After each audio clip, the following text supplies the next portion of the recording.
Last year 2025 में जब Pakistan India war हो रही थी यहाँ पे इस जगह पे, सो यहाँ पे हम हाईलाइट कर दिया था कि ये नीचे जाएगी और उसके बाद यहाँ स्प्रिंग लगेगा और बढ़ना शुरू हो जाएगी। अब आप ये देखिएगा, जब पाक इंडिया वॉर हो रही थी और उसके बाद जैसे ही सीज फायर अनाउंस हुआ, हमने तो बेसिकली पहले ही लाइव स्ट्रीम करके बता दिया था कि यहाँ से ये बढ़ जाएगी मार्केट, और अभी सीज फायर अनाउंस नहीं हुआ था। सो यहाँ पे उसके बाद से मार्केट बहुत बड़ी गैप अप ओपन हुई, और जब ये इवेंट हुआ उस टाइम इंडेक्स आपका 1,05,000 6,000 पे था। आज कहाँ पर है? 1,70,000 पे। उसके कुछ दिनों के बाद, कुछ एक आध डेढ़ महीने के बाद ईरान इसराइल वॉर शुरू हुई।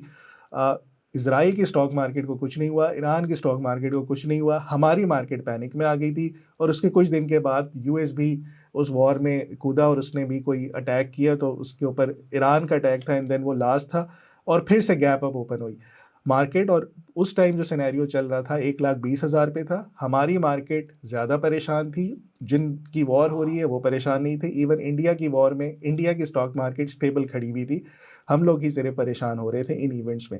और मज़े की बात, इन इवेंट्स में वही मैसेजेस जो आज मैं कह रहा हूँ कि भाई कंट्रोल करें अपने इमोशंस को, पैनिक नहीं करना, ये चीज़ें बढ़ जाएंगी। और आज मार्केट आपकी 170,000 के ऊपर है, और ये स्टोरी हम 120 के ऊपर कर रहे हैं। उस टाइम जिस फेज में ये लोग गुजरे, जून और जुलाई में, जो लोग न्यू इन्वेस्टर्स थे जो पैनिक कर रहे थे, आज अगर उनके पास ये पोजीशंस होती वो स्टिल प्रॉफिट में होते, और मुझे उम्मीद है होंगे। सो यहाँ पे ये देखा जा सकता है कि ये जो इस तरह की सिचुएशंस आती हैं, इस तरह के जो इवेंट्स आते हैं जो मार्केट में ब्लड बात लेकर आते हैं या पैनिक क्रिएट करते हैं, वो आगे जाके वी शेप रिकवरी दिखाते हैं, देन मार्केट दोबारा से बढ़ना शुरू हो जाती है। यहाँ पे भी अभी यही चल रहा है इन दिनों कि ईरान यूएस का की वॉर को हम एक इवेंट कंसीडर करते हुए मार्केट में करेक्शंस देख रहे हैं। और मुझे उम्मीद है कि कहीं से अनाउंसमेंट आएगी यूएस या ईरान की तरफ से कि भाई वॉर नहीं होने वाली है, and then market gap up open होकर दोबारा से ये परफॉर्म करना शुरू कर देगी। सो ये यहाँ पे ये जो मैं अभी बात कर रहा था कि इस टाइम आपको बहुत बुरा लग रहा होगा कि बहुत ज़्यादा नीचे आ गया इंडेक्स। यही सिचुएशन उस ज़माने में थी, पिछले 1.25 साल पहले या 6 महीने पहले। तो उस टाइम आप लोगों को ये सिचुएशन बहुत बुरी लग रही थी, लेकिन बाद में देखें इंडेक्स 1,05,000 और 1,20,000 से बढ़ता हुआ ऊपर चला गया। इसी तरीके से अप्रैल में जब टैरिफ लगाना शुरू किए थे ट्रम्प ने, पूरी दुनिया की मार्केट हिलना शुरू हो गई थी। उसमें भी हम आके यही सजेस्ट कर रहे थे, और इवन रियल टाइम कॉल्स दी थी नैस्डैक की और उसकी, और उसके बाद वो वहाँ से बढ़ना शुरू हो गया था। यहाँ पे पाकिस्तानी स्टॉक में भी इश्यूज आए थे, और हमने देखा था कि मार्केट दोबारा से रिकवर हो गई। ये जो इवेंट्स होते हैं ग्लोबली, जहाँ पे वॉर सिचुएशंस हो रही हैं, कहीं पे क्योस मच रहा है, पैनिक आ रहा है, ये शॉर्ट टर्म होते हैं। और उसके बाद आपकी मार्केट के अगर मैक्रोज और फंडामेंटल स्ट्रांग हैं तो दोबारा से मार्केट जो है अपने पाँव पे खड़ी होकर नए हाइस बनाना शुरू करती है। अभी उसके ऊपर डिस्कस करेंगे। सो जो लोग इस टाइम पैनिक कर रहे हैं, रिमेंबर वन थिंग, ये 3 इवेंट्स ज़्यादा पुरानी बात नहीं है, पिछले साल की ही बात है, आप लोगों ने देखे और उसके बाद हमने देखा कि मार्केट दोबारा से बढ़ना शुरू हो गई। अब आ जाते हैं इस बात के ऊपर, टेक्निकल आउटलुक को डिस्कस करते हैं कि इंडेक्स जो है जिस जोन पे खड़ा हुआ है 169 170 172, ये जोन की सिग्निफिकेंस क्या और ये इंपॉर्टेंट क्यों है वैल्यू बाइंग के लिए, ये क्यों मैं समझता हूँ या एक अच्छे टेक्निकल एनालिसिस समझते हैं कि यहाँ से मार्केट में बाउंस आना ज़रूरी है। उसकी रीज़न मैं समझा देता हूँ। सबसे पहले जो आपकी रैली हुई 156,000 से लेके 191,000 की, इसका जो पिवटल पॉइंट बनता है 50% फिबोनाची की रिट्रेसमेंट बनती है, वो 173,649 की बनती है। फिबोनाची की सिग्निफिकेंस ये होती है कि जब भी मार्केट में रैली हो उसकी रिट्रेसमेंट्स या तो 38% की हो जाए, या 50 की हो जाए, या 61% की हो जाए, इनकी सिग्निफिकेंस के नंबर्स होते हैं। सो इन सिग्निफिकेंस के ऊपर 0.618 इज अनदर सपोर्ट लेवल जो आज टेस्ट हुआ फ्राइडे को 169,500 के अराउंड, और उसके बाद हमने देखा कि मार्केट जो है पॉजिटिव उसमें खड़ी होगी। अब मार्केट इस टाइम ये जो आपका ये जो जोन्स डिफाइन हुए हैं 177 से 169, ये आपका गोल्डन पॉकेट कंसीडर किया जाता है। ये इसलिए कंसीडर किया जाता है, वो स्मार्ट इन्वेस्टर जो वैल्यू बाइंग के लिए सोच रहे होते हैं, वो इस पॉकेट का इंतज़ार कर रहे होते हैं कि यहाँ पे बाइंग करें। जो लोग शॉर्ट सेल कर रहे होते हैं, अगेन वो शॉर्ट सेल्स को यहाँ पे कवर करते हैं। जिन लोगों ने ऊपर बेचा हुआ है वो डिस्काउंटेड प्राइस 38% 50% पे वापस आके ख़रीदने की कोशिश करते हैं। सो ये सिग्निफिकेंस इस गोल्डन पॉकेट की, इस जोन की बढ़ जाती है। इसके अलावा यहाँ पे एक और सपोर्ट लेवल था 172,000 का, जो कि गैप बना हुआ था। दिसंबर में मार्केट गैप अप से ओपन हुई थी और रैली कर गई थी। यूजुअली ये कहा जाता है कि जब भी इंडेक्स के ऊपर या किसी भी चार्ट के ऊपर गैप हो, वो वापस एक दफ़ा आके फिल होता है, यानी कि जो ऑर्डर्स उस टाइम रह गए होते हैं वो वापस लोग इस जगह पे आके लगाएंगे। इसी तरीके से अगर हम प्राइस एक्शन पैटर्न्स की बात करें, यहाँ पे एक हेड एंड शोल्डर का पैटर्न बना हुआ था और ये पैटर्न की जो प्रोजेक्शंस आ रही थी वो 170,000 के अराउंड थी। जो ये प्रोजेक्शंस इसकी कंप्लीट हो गई, ये रिवर्सल पैटर्न कंसीडर किया जाता है। यहाँ पे जो इसकी नेक लाइन थी, इसकी प्रोजेक्शन 170 पे आती है, ये कंप्लीट हो चुकी है। इसका ये मतलब है कि जिन लोगों ने यहाँ पे हेड एंड शोल्डर पैटर्न को देखते हुए रिवर्सल पे शॉर्ट किया था, वो यहाँ पे short covering according to this technical pattern complete हो जाती है, तो इसकी सपोर्ट यहाँ पे सिग्निफिकेंस बढ़ जाती है। उसके अलावा इस एरिया में एक और चीज़ है जिसकी इंपॉर्टेंस काफ़ी ज़्यादा है मेरी नज़र में, वो है weekly exponential moving average of 21। 21 again is a Fibonacci number and exponential moving average उसके ऊपर चार चांद लगा रहे हैं यहाँ पे इस तरीके से कि 2023 में इसकी सिग्निफिकेंस अब मैं बता रहा हूँ कि जब मार्केट आपकी रैली करना शुरू की, एक्सपोनेंशियल मूविंग एवरेज 21 2023 में सपोर्ट के तौर पे एक्ट हुई, वहाँ से मार्केट ने बाउंस किया, पुल बैक अगेन दोबारा वही एक्सपोनेंशियल मूविंग एवरेज 21 को टेस्ट किया, फिर से मार्केट रैली कर गई। फिर उसके बाद जो टैरिफ वाले इश्यूज थे अप्रैल में, अगेन EMA 21 की एक्सपोनेंशियल मूविंग एवरेज सपोर्ट के तौर पे आई और यहाँ पे बायर्स को एक क्या कहते हैं सपोर्ट किया, दोबारा से मार्केट वहाँ से बढ़ना शुरू होगी। फिर हमने देखा जून 2025, ये जो अभी मैं ईरान और US के मिसाइल अटैक्स बता रहा था, और मार्केट गैप अप ओपन हुई तो EMA 21 वॉज द नंबर जहाँ पे सपोर्ट थी और उधर से हमने देखा बाउंस कर गई। राइट नाउ मैं क्यों कंसिडर कर रहा हूँ, क्योंकि इस जोन के ऊपर EMA 21 दोबारा से टेस्ट हो रही है जून के बाद, अब यानी कि 7 महीने के बाद आके इस रैली की इसको एज अ सपोर्ट यहाँ पे एक्ट करी और आज हमने देखा कि इसी सपोर्ट से थोड़ी बहुत हमें बाउंस नज़र आया है। गोइंग फॉरवर्ड जो नेक्स्ट वीक होगा वो बड़ा इंपॉर्टेंट है, मैटर करता है। अगर तो नेक्स्ट वीक आपकी ग्रीन कैंडल यहाँ पे वीकली बेसिस के ऊपर क्लोज होती है तो इस सपोर्ट की सिग्निफिकेंस और बढ़ जाएगी और फिर यहाँ से हम देख सकते हैं एक अच्छा सिग्निफिकेंट बाउंस नज़र आएगा। सो यहाँ पे ये जितने भी मैं पॉइंट्स डिस्कस कर रहा हूँ ये हमें इस एरिया की सपोर्ट या सिग्निफिकेंस बता रहे हैं। इसी तरीके से जो आपका अक्टूबर का हाई था यानी कि 2025 का हाई था वो 169,988 के ऊपर था। ये रेजिस्टेंस के तौर पे एक्ट कर रहा था अक्टूबर 2025 से लेके टिल दिसंबर 2025 तक। इसका ये मतलब है कि 3 महीने तक ये जो लेवल था आपका 169,998 का अक्टूबर में, ये ब्रेक नहीं हो रहा था, ये रेजिस्टेंस थी। जब ये रेजिस्टेंस आज के दिनों में सपोर्ट बन गई है, इसको हम RBS बोलेंगे, रेजिस्टेंस बिकम सपोर्ट। सो वो लेवल जो अक्टूबर का हाई था ब्रेक नहीं हो रहा था एज अ रेजिस्टेंस, वो इस दफ़ा आके एज अ सपोर्ट एक्ट किया और अगेन आज हमने देखा कि इस तरह से फिर से बाउंस आया। सो ये कन्फ्लुएंस है आपकी फिबोनाची के गोल्डन पॉकेट का, 0.618 का गैप का, हेड एंड शोल्डर की प्रोजेक्शंस का, एक्सपोनेंशियल मूविंग एवरेज 21 का, फिर रेजिस्टेंस जो थी तो अक्टूबर 2025 की वो अब सपोर्ट के तौर पे करी है, ये सारा कुछ है। इस कन्फ्लुएंस की वजह से आज जो इसके ऊपर एक कैंडलस्टिक बनी है डेली टाइम फ्रेम के ऊपर, वो बुलिश पिन बार थी, ये ग्रीन कैंडल बनी है। अगेन ये एक अच्छा साइन होता है। तो ये जितने पॉइंट्स यहाँ पर मैं डिस्कस कर रहा हूँ ये सारे बहुत अच्छे पॉइंट्स हैं, सपोर्ट के तौर पे एक्ट करना चाहिए इसको यहाँ से और एक रिबाउंड हमें देखना चाहिए।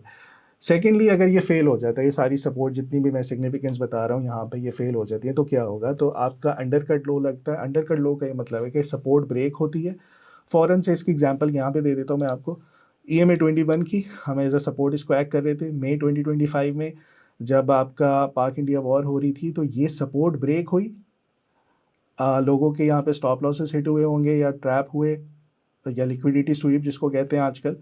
एंड देन स्प्रिंग था, हमने रिक्यूमुलेटिंग स्कीमेटिक बताई थी वाइकॉफ की कि स्प्रिंग लगेगा और यहाँ से मार्केट बढ़ जाएगी। सो ये अंडरकट लो, स्प्रिंग लगना या लिक्विडिटी स्वीप होना वो यहाँ पे होती है। तो ये क्या होता है कि सपोर्ट ब्रेक हुई, अंडरकट लो लगा, एक फॉल्स ब्रेकआउट होता है एंड देन उसके बाद मार्केट गैप अप ओपन हो जाती है। व्हाट इफ कि ये सारी कन्फ्लुएंस जो मैं यहाँ पे बता रहा हूँ इन सपोर्ट के ऊपर, ये हो सकता है यहाँ से यूँ नीचे आए, अंडरकट लो लगे, लोग परेशान हो एंड देन दोबारा से यहाँ से बढ़ना शुरू हो जाए। सो अगर तो ये यहाँ पे इस तरीके से कन्फ्लुएंस की इंपॉर्टेंस नहीं नज़र आती, जो अभी तक तो फिलहाल आ गई है, लेकिन गोइंग फॉरवर्ड जो नेक्स्ट वीक है बड़ा इंपॉर्टेंट है वीकली बेसिस के ऊपर। सो देखना ये पड़ेगा कि अंडरकट लो लग रहा है या सपोर्ट के तौर पे मार्केट ने इसको ले लिया।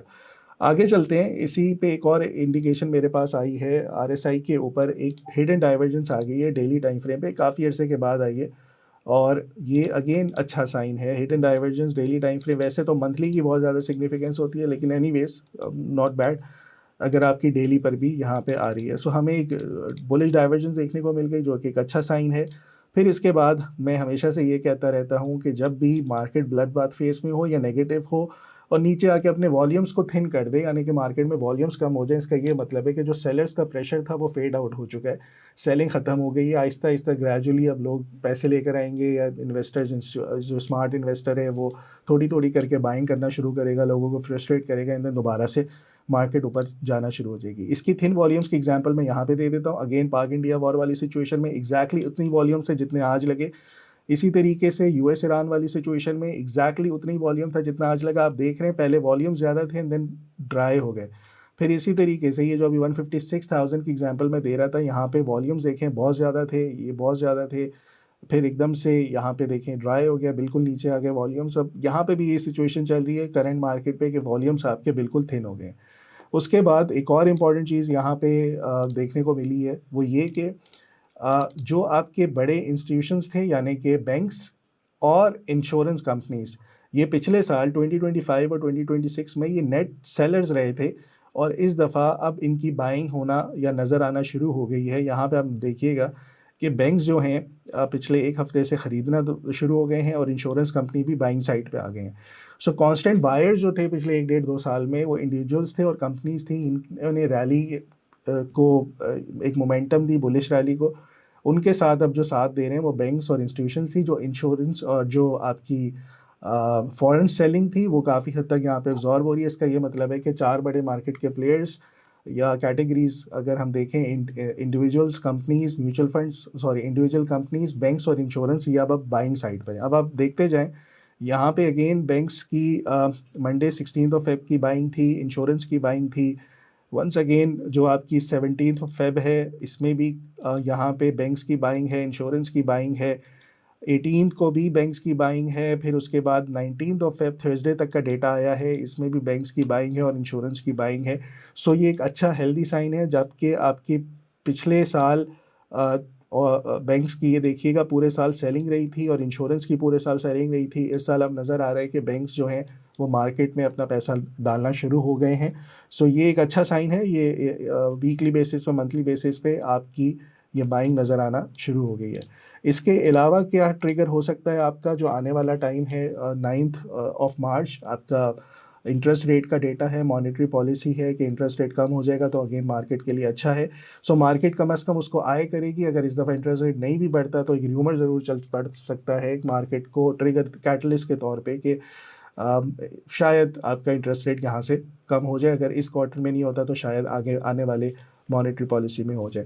सो यहाँ से ये चीज़ें तो सारी सपोर्ट कर रही हैं कि इधर से बाउंस आना चाहिए। अब दो तीन सिनेरियोज हम डिस्कस कर लेते हैं कि क्या होगा।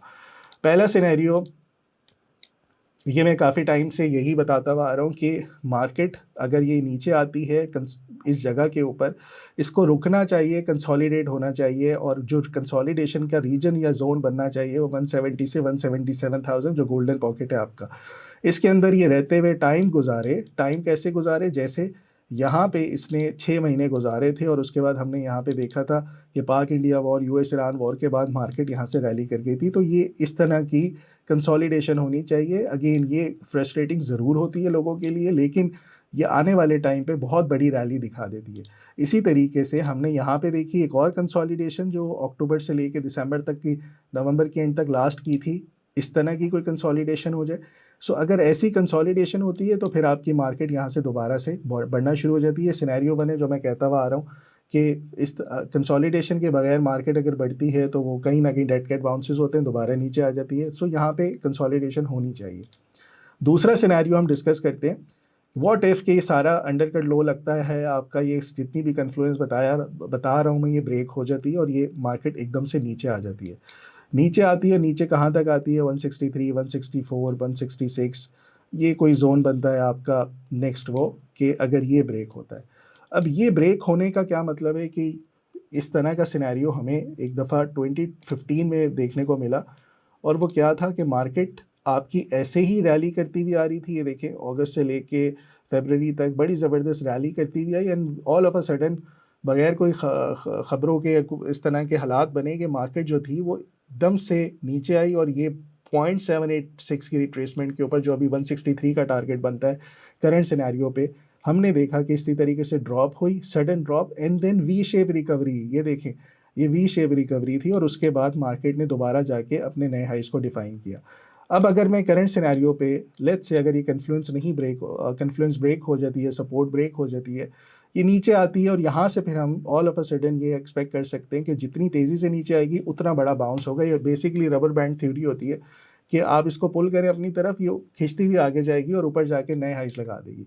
सो ये दूसरा सिनेरियो है। पहला सिनेरियो में जो था आपका कंसोलिडेशन टाइम मांगती है, वो आपको फ्रस्ट्रेट करेगा। ये वाला जो सिनेरियो है 2, ये आपका विद इन अ वीक और सो हो जाना चाहिए। ठक ठक करके मार्केट नीचे आए, आप लोगों को पैनिक क्रिएट करें, यहाँ पे लोगों के स्टॉप लॉसेस लगे हुए वो हिट हो, लोग अपनी मार्जिन पोजीशंस को ख़त्म करें और उसके बाद हम देखें फ़ौरन से मार्केट जो है वी शेप रिकवरी दे और ऑल टाइम हाइज दे। तो ये दो सिनेरियोज यहाँ पे बनते हैं।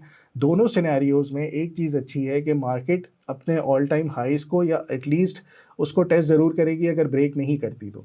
तीसरा सिनेरियो हम कंसीडर करते हैं कि अभी तक तो बहुत अच्छी बातें कर ली, तसल्ली दे दी, सब कुछ हो गया। तीसरा सिनेरियो ये है कि व्हाट इफ़ के मार्केट यहाँ पे कंसोलिडेट हो, बाउंस ले और उसके बाद दोबारा से नीचे आना शुरू हो जाए, यानी कि ऑल टाइम हाई ना टेस्ट हो और ऑल टाइम हाई ब्रेक भी ना हो। उस सिचुएशन में हमें क्या करना है? उस सिचुएशन में हमें देखना है कि मैक्रो इकोनॉमिक इंडिकेटर्स आपके क्या सजेस्ट कर रहे हैं। आया मार्केट अपने ग्राउंड्स पे खड़ी हुई है पूरे, यानी माइक्रो इकोनॉमिक इंडिकेटर्स ठीक है, मुल्क के हालात ठीक है। ये वाले हालात नहीं कि इधर वॉर हो गई, कहीं और पड़ोसियों की वॉर लग गई तो उसमें काम ख़राब हो गया, या किसी की तबीयत ख़राब हो गई तो मार्केट नीचे आ गई, तो उस तरह वाले हालात नहीं। हालात मतलब मैक्रो इकोनॉमिक इंडिकेटर्स, ये अमार अभी बहुत डिटेल से आपको 6 फैक्टर्स बताएंगे कि हमें वो देखने पड़ेंगे। अभी तक वो ठीक है बाय द वे, अगर ये यहाँ से बाउंस आता है हमें एक दफ़ा रिव्यू फिर करना पड़ेगा कि फंडामेंटली हम ठीक है, कहीं इंटरेस्ट रेट तो नहीं बढ़ने लगा, इन्फ्लेशन के मसले मसाइल तो नहीं हो गए, करंट अकाउंट डेफिसिट तो नहीं ऊपर नीचे हो गया। सो उन चीज़ों को वहाँ पे ज़रूर देखना पड़ेगा। सो अब मेरे ख्याल में मैं यही सजेस्ट करूँगा। उसके बाद फिर हम अमार की तरफ मैक्रोस की बात करेंगे।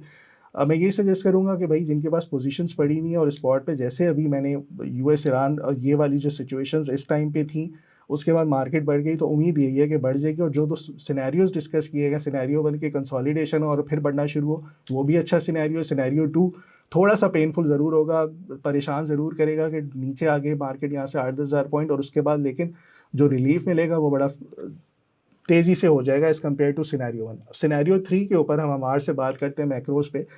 अमार क्या सजेस्ट करेंगे कि सबसे पहले तो यार पेशेंस और नर्व्स पे कंट्रोल होना चाहिए।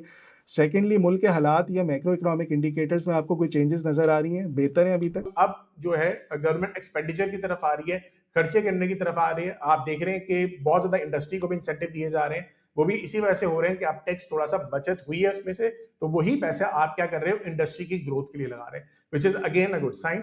तो फिजिकल काउंट ये भी हमारा अभी तक काफी हद तक बेहतर है। एंड लास्ट जो 6 फैक्टर मैं देखता हूँ, ये हमारा लार्ज स्केल मैन्युफैक्चरिंग इंडेक्स और आपका जो जीडीपी का नंबर है, ये दोनों ही देख लें। इस टाइम जीडीपी हमारी ग्रो कर रही है। गोइंग फॉरवर्ड इंशाल्लाह नेक्स्ट ईयर 2026 का जो हमारा ईयर एंड होगा उसमें भी इंशाल्लाह इसी तरीके से ग्रो करेगी। और आपका जो एलएसएम है, लार्ज स्केल मैन्युफैक्चरिंग इंडेक्स, ये आपका मैन्युफैक्चरिंग इंडेक्स होता है, ये भी ये बता रहा होता है कि आपकी मार्केट जो है ये सारी हमारी किस तरीके से परफॉर्म कर सकती हैं आगे भी। अगर मैन्युफैक्चरर्स का डाटा अच्छा है तो ये एलएसएम नंबर भी अच्छा है। तो यहाँ पे अगेन 6 के 6 फैक्टर्स मेरे पास तो टिक मार्क आ रहे हैं। तो मैं जब भी ये सिनेरियो चल रहा होता है तो मैं आंखें बंद करके इन्वेस्टमेंट करता हूँ स्टॉक मार्केट में। मैं घबराता नहीं हूँ, हल्का फुल्का पोर्टफोलियो नीचे भी आ जाए कोई बात नहीं होती। मुझे अपने जो फंडामेंटल पिक्स हैं उसके ऊपर एतबार होना चाहिए, मुझे कॉन्फिडेंस होना चाहिए कि मेरे मैक्रो इकोनॉमिक फैक्टर्स ठीक है, मेरी जो सिलेक्शन ऑफ स्टॉक्स है, जो कंपनीज मैंने सिलेक्ट की हैं वो सारी ठीक है, तो फिर घबराने की कोई बात नहीं होती।